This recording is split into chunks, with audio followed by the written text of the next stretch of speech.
And welcome. You're listening to the Splinter47 show. And today, my guest is vocally known as playing the legendary comic book character Batman and his alter ego Bruce Wayne from the Emmy Award-winning show Batman the Animated Series. And since then, he has portrayed the role longer than anyone. So, ladies and gentlemen, he is vengeance, he is the night, he is Batman. Kevin Conroy, it's great to have you on the show. Hey, how are you? How are you doing? Good. It was good to have you on. So a lot of people have been looking forward to the interview. Are we on the air now? Yeah, we're on the air right now. Oh, excellent.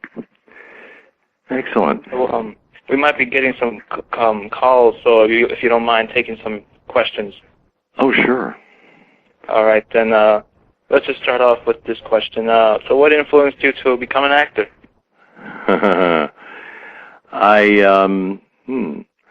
I really had no plans on it until my family moved from New York, Long Island to Connecticut when I was about 12. And I went from the Catholic school system into the public school system. And the public school teacher, first one I had, just saw something in me. It was an English teacher. And she, I was very, it was a difficult transition from Catholic schools to public schools. I went from a very, very strict school run by Notre Dame nuns to a very wide open, liberal public school. And it wasn't an easy adjustment at all. And this one English teacher kind of took me under her wing and realized that the difficulties I was having weren't because I wasn't bright. It was because of behavioral. I just wasn't used to this system at all. And so she gave me Spoon River Anthology to look at. And so I did it, and I brought in a piece, and I did it for my English class.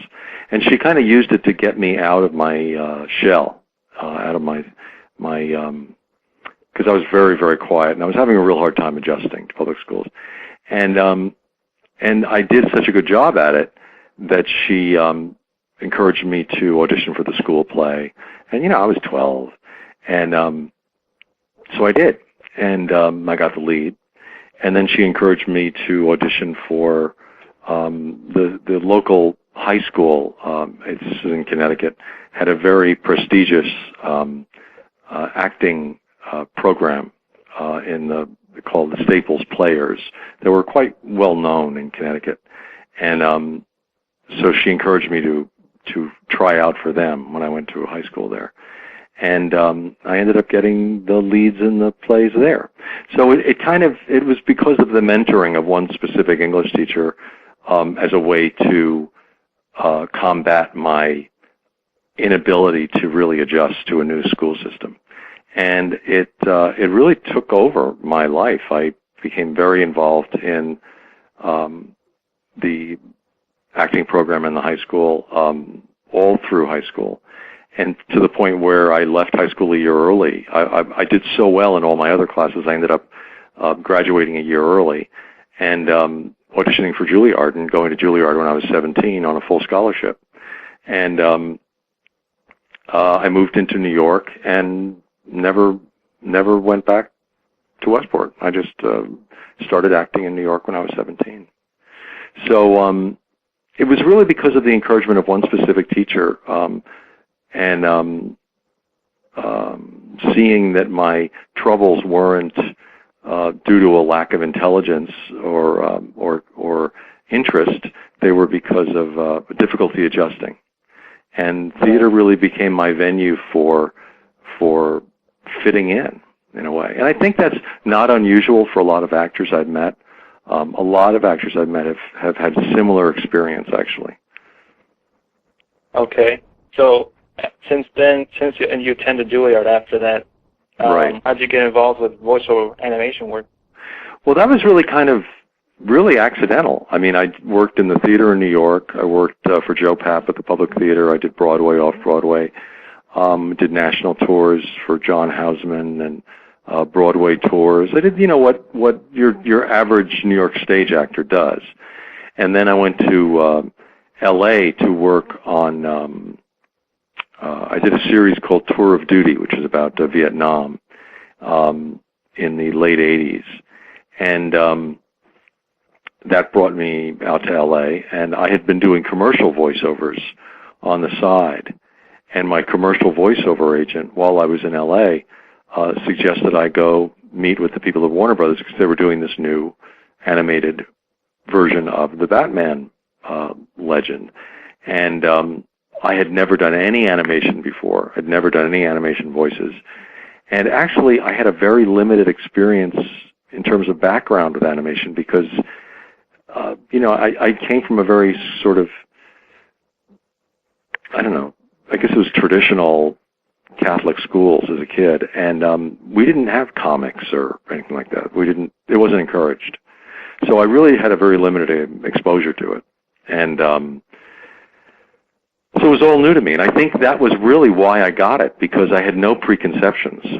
The only thing I had seen was the Adam West TV series, and they immediately told me that it was nothing like that. They said, "Oh no, that was very campy and that was over the top, and this is nothing like that. This is going to be a real drama, very film noir. It's based on the Dark Knight series, the Bob Kane, and it goes back to the original legend." And so I came with no preconceptions, basically, and I think that is partially why I got it. The slate was pretty clean. You know what I mean? Okay. So when you got the role of Bruce Wayne in Batman on the animated series, did you have any particular voice for those two characters? I came up with the voice myself just in the booth the day that I met the producers for Warner Brothers. It was all very... I had no idea it would lead to, 18 years of a job. It was all sort of kismet. It just kind of felt like it was meant to be. I'd never done animation. I'd never met any animation people. I went into the booth. They described to me the story of the Batman pre-story of his parents being killed, and he's avenging their deaths, and he lives a misunderstood double life in the shadows. And I said, God, you're describing the classic Hamlet story. This is a story that's been told over and over again throughout history. Let me just use my imagination. So I just used my imagination and put myself into the darkest place I could find, and it came up with this very husky, sort of what I consider to be a very personal, secretive sound. And as I was creating the sound in the booth, I saw them scurrying around in the control room, and I thought, well, either I've done something really awful or I've done something really great. It was one extreme or the other, I knew. And when I walked out of the booth, they said, "We want you to do the job." And there was no question. So it was really a coincidence of my background, my theater experience, my having no preconceptions about the role, that I think that led to my getting the job. Yeah, so a lot of actors go into voice acting and they think it's pretty easy. So what's the hardest thing about voice acting? The hardest thing right now is the fact that I started doing Batman in 91. I started doing commercial voiceovers, probably around the early 1980s, like 82, 83. I did commercial voiceovers in New York while I was doing theater in New York. And then there were commercial voiceover actors. There were people who kind of specialized in it, and they made a very, very good living at it. Then it became more actors started learning about that field. It was a very small field, and there were certain people who specialized in animation voices, certain people who specialized in what's called cosmetic copy, which is that very romanticized sound that you use for a lot of perfume ads and stuff like that. There were certain people who specialized in character voices, but it was a pretty small group.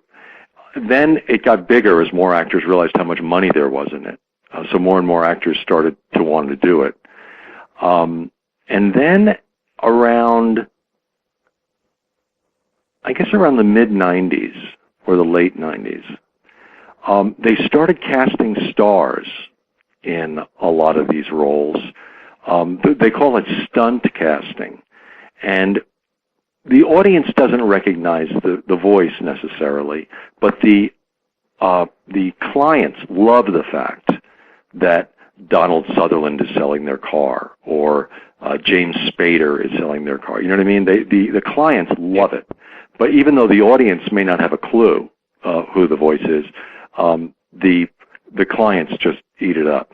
So those major stars started doing big contracts for commercial voiceovers, and then the network, the studios started getting into the idea of using stars for animated voices, even if they're not very good at it. I mean, I've worked with some pretty big stars who are pretty bad at doing animated voices, but they use them anyway because they love the fact that it's a star doing it.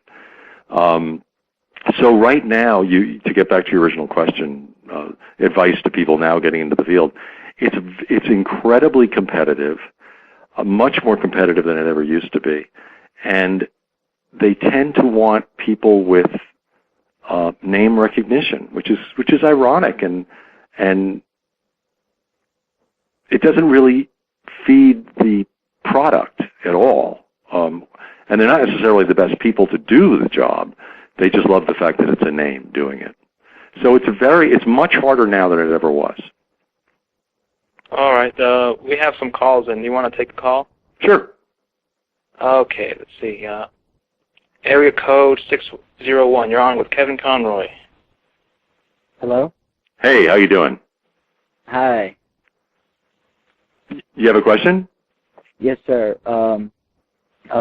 I as you know, I'm a big fan of yours and all the great stuff that you've done doing Batman. Well, thank you. It was a big part of my childhood and everything. But out of all, like I said, you've done many years of the television series, the animated films, and even the video game recently. Uh-huh. What has made you stick with the character of Batman for this long? I mean, is there something in the character that appeals to you, or just what has made you stick with him for this long? Well, it's two things really. One thing, to be honest, it's any actor is very lucky to have a gig that lasts this long. It's the gift that keeps on giving. You know what I mean? Because it would be hard to say no when the studio calls up and asks me to do another game or movie or a new series for it. But the thing that actually makes it appealing is the character. The character is really, he's a great character. I enjoy playing him as much as the audience loves listening to him, because he's a very complicated guy. He's a guy of few words. He doesn't waste a lot of time on unnecessary talk. So everything has to be said with a great deal of import. And we all have a public face and a private face. Everyone does. I think that's part of what makes him so appealing to people. And it's just a lot of fun to play a character that is that complicated and that challenging. So that's what keeps me coming back to it all the time. Does that make sense? Yes, it's true. Yes, it does. Thanks for calling in, 601. Okay. So there's been a lot of actors that have played the role of Batman. So do you have any favorite actor who played Batman? Yeah, I mean, I liked a lot of the live-action Batmans. Christian Bale was fantastic in the film, the first one that he did. I wish he hadn't done what he did with the voice, but in terms of the dramatic what he did with the character was wonderful. Michael Keaton in the first Batman movie was great. They've used a lot of very good actors. They're pretty careful about who they have do the role. Yeah. But I can't help but always prefer the animated version, because when you do live action versions of animation, somehow it just doesn't translate. You know what I mean? It's no matter how well they do it, and the directors are brilliant, and the technique they use is brilliant, and they use good actors, it lacks that special magic of it being animation. And in animation, there's a certain suspension of belief that you're willing to go with the story much more because it is animation. And when they do a live action version, somehow it crosses into another area that it just gets hard to buy. Do you know what I mean? Yeah, I understand. It's more believable to see it in animation form than in live action. Yeah, and that has nothing to do with the actors or the director or anything. That's just the genre. I think it belongs in animation. It's always better that way. I think the animated movies, and this is me being very biased because I do the voice in them, but I do think visually the animated movies are always much more interesting than the live action movies. I mean, Sub-Zero is a phenomenal movie to me. I think it's just an incredible movie. The visuals are beautiful. The performances are good. The story is great. I just much prefer the animated version. All right. We have another call, so sure. I'm going to take this call. Area code 718. You're on the air. Hi. Hello, Mr. Conroy. Hey, how you doing? Good. I was wondering, are there any besides Batman? I know you're real attached to him and everything, but have there ever been any other characters as far as cartoon or comic book characters that you, as far as villains or heroes, that you would want to portray as? Well, ironically, when I first went in to audition for Batman, actors always want to do something that stretches them, I think. Most actors, anyway, especially stage actors. And I didn't want to audition for Batman. I wanted to audition for Gordon or Bullock. I wanted to audition for what I consider to be the character voices. And so they let me. But they had no intention of, they were just humoring me. They had no intention of ever I wasn't even in the ballpark with those voices. So it's always fun to play with other roles. I did a voice on Captain Planet. Yeah, I remember that. Yeah, and but otherwise, I haven't really done a lot of other animated stuff. I think partially my voice is so identifiable with Batman that they don't buy it. Even Warner Brothers doesn't like me doing other voices because periodically they use actors to do 3 or 4 voices in the same show. They don't like me even altering my voice to do other voices on Warner Brothers shows. It's been so identified with this character, it's kind of hard to do other characters. Oh, really? Because wow, I never thought of it like that. Because I remember you being in an episode of Ben 10 one time, and I recognized the voice. You were with a giant face. I think that was you. Was that you? Ben 10? Alien Force? I don't remember. It may have been. I don't remember. Yeah. I've done a few other things, but not a lot because the voice is so identified with this character. But I've done a few other things, but not many. Oh, okay. I may have done that. I don't remember. It's been a long time. All right. Thank you. Sure. Thanks for calling in. Well, recently, there's been a lot of episodes we've done of Batman, and a lot of people were surprised and amazed that there was an episode of the Justice League where Batman sings. All right.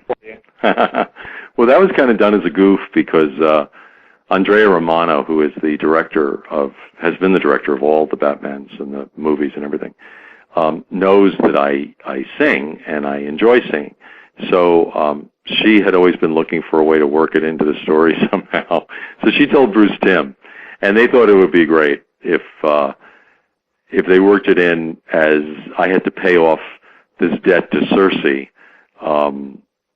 to sing. That was the reward for her doing something for me, and so they worked it into the show. So I had a lot of fun doing it, and I've never really done a musical, but I've always sung on the side, but I haven't used it a lot. Yeah, well, it was pretty good, so. Well, thanks. End up doing an album or something. I don't think that's going to happen. So I know you've done, like I said before, you've done a lot of Batman stuff, and do you have any favorite episodes of the animated series?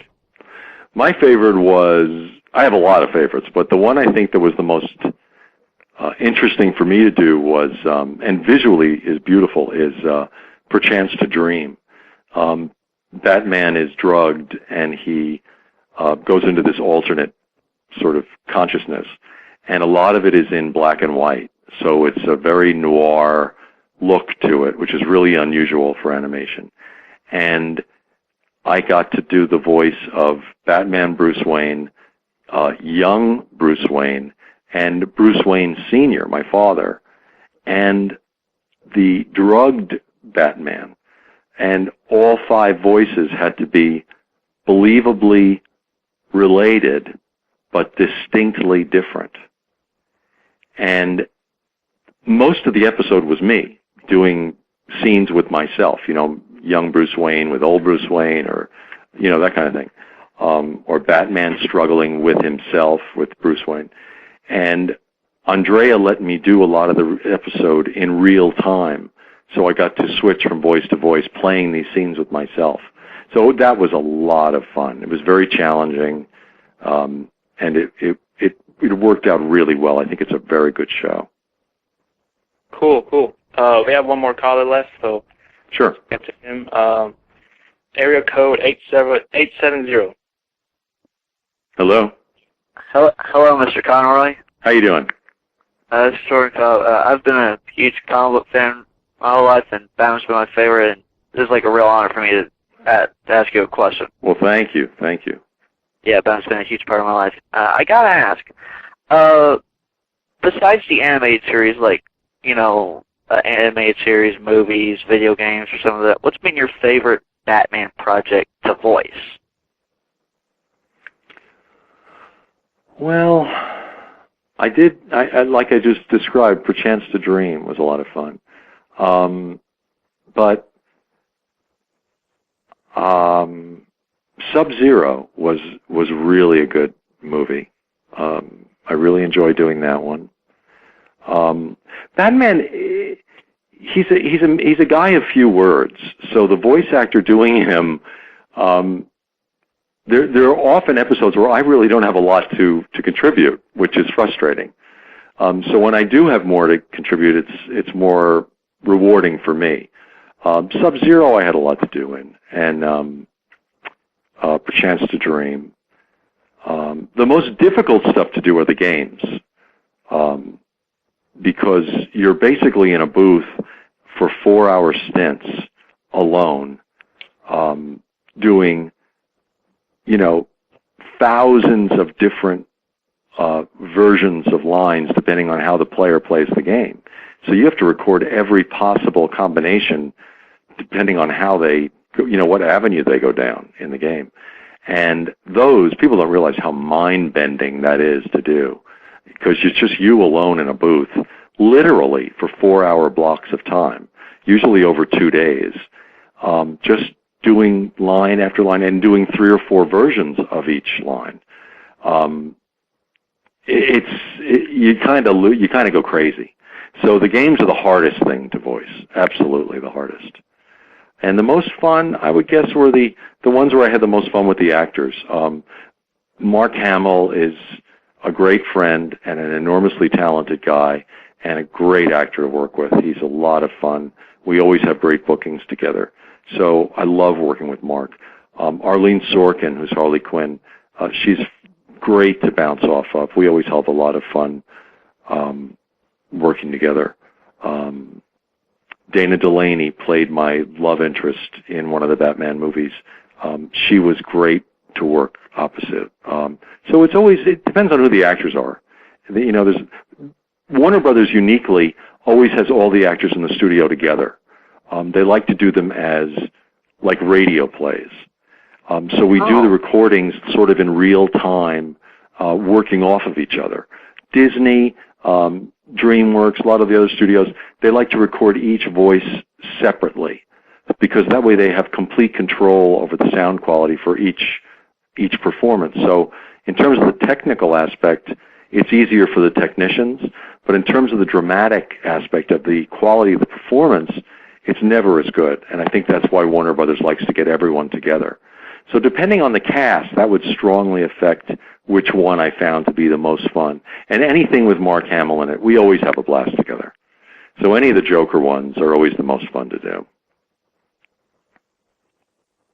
All right. Yes. Thank you, Mr. Conroy. Sure. Take care. Good luck. All right. Thanks. So, do you have anything coming up soon, or any future projects? Not right now. They're talking about another movie, but I haven't actually got the final go-ahead on that. So that's still in the talking stage. Right now, they're just doing mostly publicity for the most recent game and the most recent film. So that's what's going on now.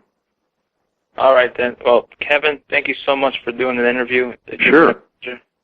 And good luck with everything. Thank you. Thanks for the time. Take care. Okay. Thanks. Bye-bye.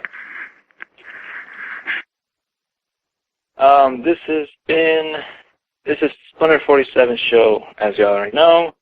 That was Kevin Conroy on the line. I'd like to thank everyone who called in with their questions, and Stephanie, Kevin Conroy's agent, for setting this whole thing up. I really do appreciate it, and hope everyone enjoyed the interview. We have 2 minutes left in the show, so I will talk about whatever you guys want next week on the show. This week, this Friday, Jim Nazi returns to the show on episode 31. So until then, we'll talk.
Legend that I became, master on the boards, checkmate, crummy king.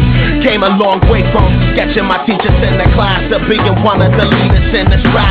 Gotta admit it, homie, you need me. Tired of watching the same videos, throwing remotes at your TV. Like, damn, what you gonna do when I let it go? Turn it out when you head a bang on the radio. Give it up, gotta be the flow so critical. I was up originally, you rhyme so pitiful. Slow down, blitz, these kids is dyslexic. Got a whole horn section when I'm banging with optics like.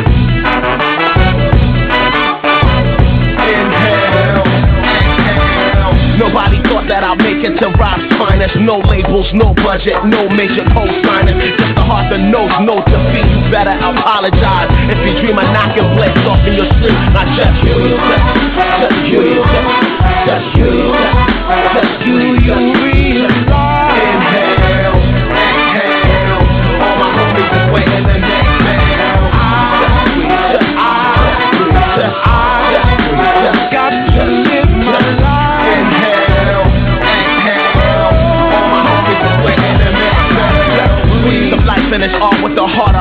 vibrant.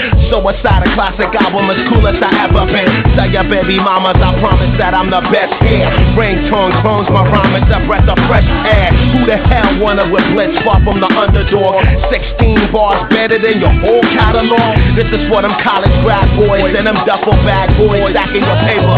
Take it back, boys. Don't forget that I'm from Ghana, man. You know how far that is? You can't get to Accra driving a car, that is.